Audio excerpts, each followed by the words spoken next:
안녕하세요. 파이어족 빠마입니다. 대파입니다. 오늘은 파이어족이 되려면 가장 먼저 궁금한 게 과연 얼마가 있어야 파이어족이 될 수 있을 것인가 일 건데요. 그래서 오늘은 저희가 파이어족 목표 금액 계산 공식을 준비했습니다. 누누하죠. 네. 마지막까지 시청해주세요. 저희 다름이들 중에서 질문이 온 게 있어서 그 질문 내용이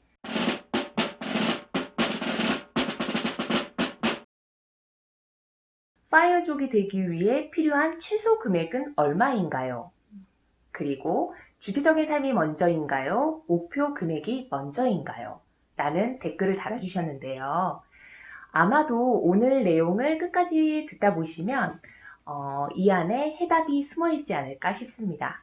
우리가 주체적으로 우리가 원해서 미니 은퇴를 한 적이 있죠. 했죠. 네. 미니 은퇴를 하고 1년을 쉬었어요. 1년을 쉬었는데 약 10개월 정도 우리가 같이 유럽에 가서 유럽 여행도 하고 어학연수도 하는 김에 좀 하면서 여행도 다니고 이랬었는데 좋았죠. 네. 갔다가 1년을 하고 이제 한국으로 되돌아오니까 나의 뭐 견문도 좀 넓어지고 추억도 생기고 이런 거는 다 좋았는데 다시 일을 해야 되는 상황이 당연히 되더라고요. 왜냐하면 은퇴가 아니라 미니 은퇴였으니까 그걸 보고 참 느낀 점이 많았는데요. 맞아요. 그죠? 저도 너무 좋았어요. 그렇게 장기간 해외에 나갔던 적은 처음이었던 거잖아요. 맞아. 여행은 다녔어도. 예. 그래서 어학연수라는 그 어떤 네이밍이 있었지만 그거보다는 좀 더 즐기는 거에 목적이 맞춰 있지 않았나 초점이. 그렇죠. 그때 당시에 파마 씨와 저의 나이대가 30을 넘은 상태였으니까 딱 그때였죠. 그때였나요? 20대 후반과 30대 그 초반에 딱 그때였죠. 파마 씨가 저보다 좀 어리네요. 네, 10년 주기로 갔었죠. 그랬기 때문에 우리는 어떤 뭐 취업을 위한 스펙이나 그런 것 때문에 공부를 꼭 해야 되는 상황은 아니었어요. 여행에 필요한 어학을 좀 더 그냥 했으면 됐었기 때문에 마음도 사실 좀 편했고, 우리보다 더 어린, 보통은 이제 대학생들이 많이 오니까 젊은 아이들하고 얘기하고 이런 것도 좋고, 그때는 참 재밌었습니다. 네, 맞아요. 저도 그래서 우리가 그때 그렇게 자금적인 여유가 많지 않았잖아요. 그렇죠. 그래서 막 한 달 내도록 토스트에다가 버터만 발라먹고 막 그렇게 삼시세끼. 맞아요. 그랬지만 그게 또 추억이더라. 저희가 영국으로 가서 물가가 비싸더라고, 영국이. 그냥 영어는 영국으로 가야 될 것 같았고, 또 영국에서 공부장이라면서. 네, 영어를 배우고 나서는 그 유럽을 여행하기도 좋으니까 그래서 우리가 이제 영국을 선택한 건데 비싸더라고요. 네, 맞아요. 그래서 우리 거기서 와인 먹었잖아요. 와인 분위기 처음에 초반에 그렇죠. 좀 비싼 데 가가지고 한번 딱 먹고 그 뒤로 완전 거지처럼 살았잖아요. 네, 한 번 먹었죠. 맞아요. 그래서 나는 그때가 너무 좋았는데 그 좋았던 시간만큼 한국에 돌아올 때가 다가오니까 마음이 불안하고 무겁더라고요. 왜요? 우리가 그때는 직장을 다녔던 게 아니라 사업을 했었잖아요. 네. 돌아오면은 어쨌든 돈을 많이 썼으니 다시 매장을 오픈해야 되고 어디에 기대거나 손 벌릴 데는 없고 그러면은 어떻게 먹고 살아야 되나. 돈은 썼는데 그리고 돈을 모아야 되는데 그래서 제가 아마 대파님 그때 기억할 것 같은데 제가 그 얘기했던 거 기억나요? 나는 누가 한 달에 더도 말고 50만 원만 주면 그 50만 원으로 내가 절약하고 절약해서 살 수 있는데 50만 원만 들어오는 곳이 있었으면 좋겠다. 내가 일을 안 해도. 그 당시에는 나는 뭐 월세를 받는다거나 뭐 배당 뭐 이런 거의 개념이 전혀 없었기 때문에 경제 공부가 우리가 하나도 안 전혀 안 됐었죠. 하나도 안 된 돈이라는 상태였어요. 거는 저는 그냥 열심히 벌어서 그냥 저축만 하면 된다고 생각을 했었기 때문에 그런 생각이 이제 전혀 없었는데 그러면은 그 당시에는 공짜로 생기는 돈이란 이자밖에 몰랐던 거예요. 맞아요. 그래서 이자로 50만 원을 만들려고 하니 돈이 도대체 얼마가 있어야 되는지 저한테는 그 당시 불가능한 돈이더라고요. 그래서 과연 이 50을, 한 달에 50을 어디에서 구할 수 있을까. 그것 때문에 기뻤지만 슬펐죠. 저는 제가 그렇게 미니 은퇴를 하고 느낀 점이 있었어요. 아, 미니 은퇴를 이렇게 완전한 은퇴 전에 뭐 10년에 한 번씩 혹은 뭐 5년에 한 번씩 이렇게 다니시는 분들이 있더라고요. 근데 그것도 괜찮겠지만 저나 파마 씨는 한 번 미니 은퇴를 해보고 나니까 미니 은퇴가 아니라 은퇴를 하고 싶은 거예요. 네. 이렇게 쭉 살고 싶다. 그래서 이게 단발성이 아닌 지속 가능한 방법을 좀 더 생각을 해보자. 어떤 방법이 있지 않을까. 그거를 느끼게 됐어요. 네, 맞아요. 근데 저희가 사실 파이어족이 된 지는 좀 됐잖아요. 그럼요. 네. 4년이 넘었죠? 근데 만으로는 이제 4년, 횟수로는 5년째 돼가는데, 우리가 왜 처음부터 바로 유튜브라던가 어떤 다른 방법으로 이 파이어족을 알리지 않고 3년도, 4년도 더 돼서 5년째 돼서 이제서야 우리가 왜 파이어족을 이렇게 하려고 하느냐. 거기에는 다 이유가 있었어요. 내가 파이어족이 됐지만 이게 지속 가능한지 해보고 싶었던 거예요. 네, 맞아요. 이게 과연 가능한지. 좀 긴 미니 은퇴인지 아니면 맞아요. 파이어족인지 네. 저도 그치. 그게 성공할 수 있을지 솔직히 조금은 네. 의심이 있었거든요. 그리고 내가 생각했던 거는 3년이 지나면 회사 생활 같은 경우도 3년이 되게 고비라고 하잖아요.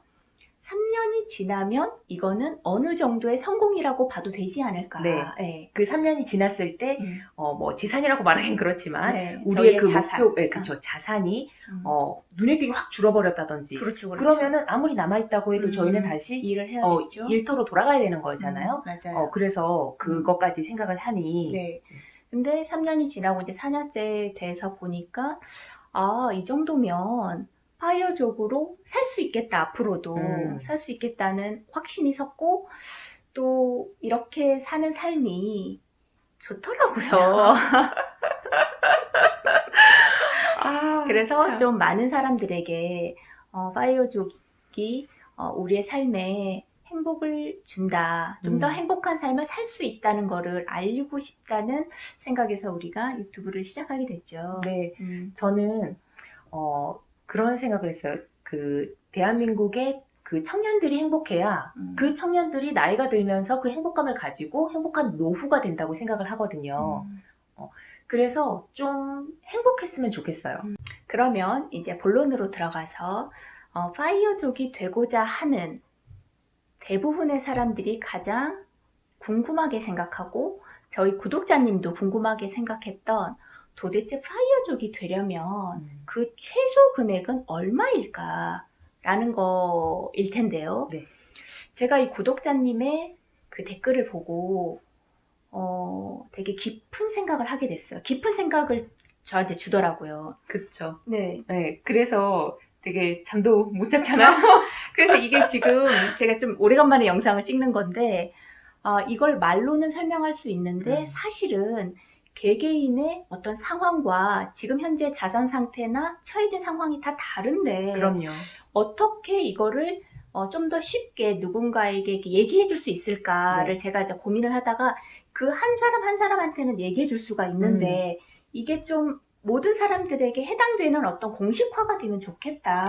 네. 그런 생각을 하게 됐어요. 네, 좋은 생각이죠. 그래서 만들었죠. 난 공식을 만들었습니다.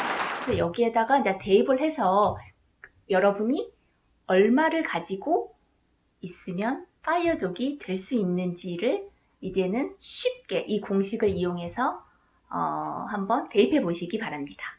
그럼 대파님, 그 공식을 만들었다고 했는데 도대체 그 공식은 무엇인가요?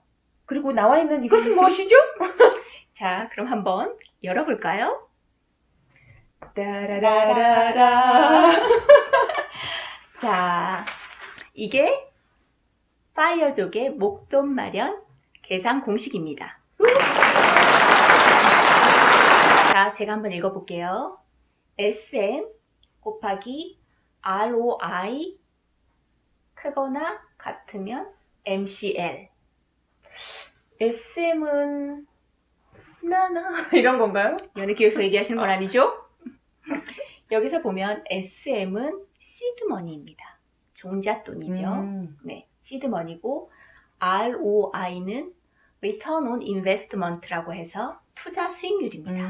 네, 투자 아주 수익률. 중요한 거네요. 네, 그리고 이 종잣돈의 투자 수익률을 곱한 금액이 MCL 이거는 Minimum Cost of Living입니다. 이게 최소 생계비라고 할 수 있죠. 최소 생계비보다 같거나 크면 나의 종잣돈과 투자 수익률을 곱한 금액이 최소 생계비보다 같거나 크면 파이어족의 기본 조건이 되는 겁니다. 드디어 파이어족으로 될 수 있는 최소한의 조건이 마련되는 거죠. 최소한의 조건이 마련되는군요. 네네네. 그러면 좀 더 우리 다루미들이 알기 쉽게 SM과 ROI, 네, Return on Investment. 그쵸, 이런 것들의 예를 조금만 들어주는 건 어떨까요? 예라는 게 뭐죠? 종잣돈은 알 것 같아요. 종잣돈은 뭐 우리가 지금 그 소비다룸에서 하는 것처럼 월급을 받으면은 이 돈을 안 쓰고 악착같이 모은 그 맞아요. 돈을 얘기하는 거잖아요. 네네네. 그렇죠? 그러면은 ROI는 그 종잣돈으로 이렇게 뭐 굴려서 불린 뭐 이런 거를 얘기하는 건가요? 우리가 기본적으로 예를 들어서 투자 공부가 전혀 되어 있지 않은 기본 일반인들이 할 수 있는 게 뭐예요? 아까 전에 파바 씨가 얘기한 우리가 미니운티 할 당시에는 우리는 투자에 대해서 전혀 몰랐다라고 얘기를 했잖아요. 그러면 우리는 할 수 있는 게 예금이율. 네, 맞아요. 정도밖에 없어요. 네. 그렇다면 만약에 본인이 투자를 하고 있다면 투자 수익률을 평균을 내보면 되는 거고 만약에 내가 그런 거는 못해, 아직은 몰라요. 그러면 예금이라던가 아니면은 좀 안전한 저축은행에서 예금자 보호가 되는 한도, 이자까지 포함하면 5천만 원까지죠. 한도 되는 거에 뭐 이자율이 조금 더 높아요. 일금융권보다. 그리고 특판 상품들이 있어요. 한도는 그닥 크지 않지만 10만 원, 20만 원인데 뭐 4%, 5%를 준다던가. 간혹 은행 가면 권해요. 맞아요. 그런 경우에는 빨리빨리 캐치해서 그렇게 투자를 만약에 한다고 보면 이 일반 투자, 다른 투자에 공부가 되어 있지 않은 사람들의 투자 수익률은 한 2%, 2.5% 정도라고 봐야 돼요. 그죠? 그거를 나의 시드먼 종잣돈에다가 곱한 금액이 내가 생각하는, 내가 계산하는 최저 생계 비용이랑의 관계가 어떤지를 계산을 해보면 됩니다. 그러면 요거는 약간 번외의 얘기긴 하지만 종잣돈은 솔직히 좀 정해진 거예요. 그쵸? 그렇죠. 내가 모아서. 월급을 얼마큼 받는지 네, 맞아요. 그건 보통 나와 있는 거니까요. 그러면 이제 ROI에서 약간의 이제 차이가 날 텐데 여기서 좀 조심할 게 투자 공부도 하지 않고 그러면은 내가 이제 수익을 올려야겠다 해서 이 얘기 저 얘기 듣고 막 갑자기 주식에 투자한다든지 이런 다루미들이 있을 수도 있잖아요. 이 투자 수익률 같은 경우는 평균을 봐야 되거든요. 그러니까 내가 한 해, 어떤 한 종목, 어떤 한 분야에서 반짝 수익을 올린 걸 여기다가 대입을 하면 안 됩니다. 그러면 요 ROI도 언젠가 한번 다뤄주실 건가요? 여기에 관한 세부 항목들은 사실 조금 더 다룰 필요가 있어서 이 다음 시간부터 바로 이거를 조금 더 자세하게 올려드릴까 합니다. 간절합니다. 돈을 불려야죠. 파이어족이 돼야 되는데. 그렇죠. 그러면은 우리 이 MCL은 어떻게 되나? 왜 보면 우리가 나 같은 경우는 보니까 내가 파이어족이 되기 전에 계산했던 그 MCL과 막상 파이어족이 되고 나서의 그 MCL 필요한 돈이 좀 다르더라고요. 다르죠. 그러면 이 MCL은 지금 상태에서 어쨌든 계산을 해서 접목을 시키는 게 맞을까요? 지금은 사실은 내가 사회생활을 하고 있을 때, 사회생활, 경제활동을 활발하게 하고 있을 때는 최소 생계비용이라고 말은 하지만 쓰는 돈이 좀 높다고 할 수 있어요. 왜냐하면 차비도 들고 뭐 다른 어떤 꾸민비도 어쩔 수 없이 들어가고 뭐 친구들을 안 만날 수는 없잖아요. 그럼요. 그러니까 여기에서는 여기에다가 대입하는 거는 아니에요. 그러니까 이 부분에 대해서도 조금 더 깊이 들어가자면 빼야 될 것과 말아야 될 부분 이런 걸 계산하는 거죠. 그래서 우리가 이전에 네. 보험을 리모델링을 해서 네. 예, 그런 방법 보험료를 줄인다거나 대출은 어떤 거는 하고 어떤 건 하지 말고 라던가 네. 그리고 뭐 소비 다룸 쪽에서 많이 다루셨잖아요. 어떤 거 돈을 쓰면 되고 안 되고 이렇게 네. 이런 부분은 요 부분에서 조금 더 깊이 다뤄줘야 되지 않을까 싶습니다. 네. 오늘은 파이어족의 목표 금액 계산 공식을 알아봤는데요. 우리 다루미들도 이 계산 공식에 따라서 한번 계산을 해보세요. 그러면 내가 얼마의 금액이 필요한지, 그리고 나의 종잣돈은 얼마인지, 투자는 어떻게 하고 있는지가 수치로 드러나겠죠. 그리고 나서 거기서 멈추지 말고 다음 시간에는 대빠님이 SM과 ROI, MCL에 관해서 좀 더 세부 사항을 알려드릴 거예요. 그쵸? 네, 한번 약속했어요. 같이 얘기해봐요. 약속했어요. 그러니 그 세부 사항으로 적어놨던 거를 다시 한번 계산하면서 조금씩 그 목표 금액을 다듬어 나가면 될 것 같습니다. 오늘은 여기까지 할게요. 다음 시간에 또 봐요. 안녕. 또 봐요.